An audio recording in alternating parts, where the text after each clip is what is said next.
종교인에게도 세금을 매기는 이른바 종교인 과세가 시행된 지 5년이 지났습니다. 개신교계를 포함한 종교계의 반발에도 2018년 시행된 이 종교인 과세는 여러 단체들과 정부의 논의로 현재는 규정 완화를 거쳐 어느 정도 정착된 모습인데요. 법안 개정 논의에 앞장서온 한국교회 법학회는 5년간의 종교인 과세 시행을 돌아보며 문제점은 없었는지 또 과제는 무엇인지 살펴봤습니다. 권현석 기자입니다. 여러 논란 끝에 2018년 시행된 종교인 과세. 시행 초기 종교단체의 특성상 과세 대상이 될 수 없다며 종교계의 반발과 우려는 컸습니다. 결국 논의 끝에 법안이 완화되면서 오히려 경제적으로 어려운 교회와 목회자들이 납세자로서 복지 혜택을 받을 수 있게 됐다는 긍정적인 평가도 나왔습니다. 안정화에 접어든 듯한 종교인 과세. 이에 종교인 과세의 지난 5년을 평가하고 남은 과제를 짚어보는 자리가 마련됐습니다. 이번 세미나는 법안 시행 이전부터 종교인 과세 협상 TF에 참여하며 법안 완화에 앞장서온 한국교회 법학회와 한국교회 세무재정연합이 공동으로 주관했습니다.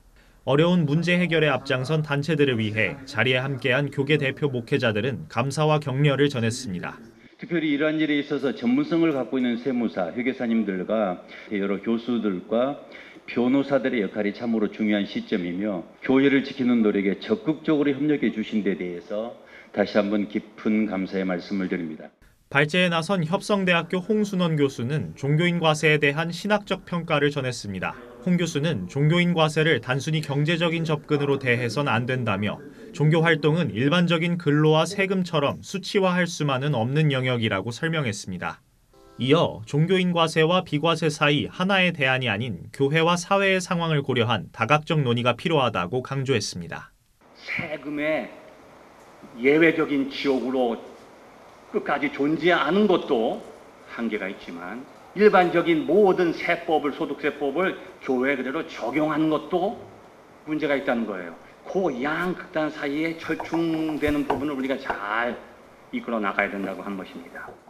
이어 한국교회 세무재정연합 공동대표 김영근 회계사가 종교인 과세의 실증적인 분석을 주제로 발제에 나섰습니다.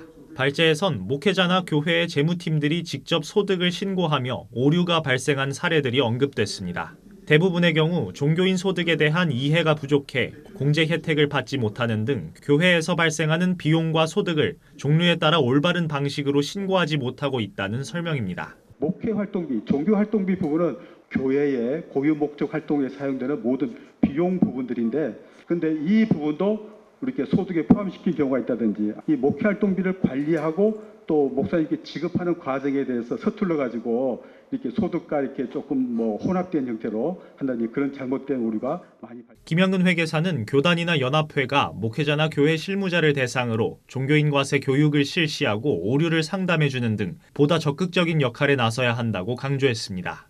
종교인 과세가 시행된 지 5년이 지난 지금도 많은 목회자들이 어려워하고 있다는 점에서 추가적인 교육화가 필요하다는 지적입니다. 구티비 뉴스 권현석입니다.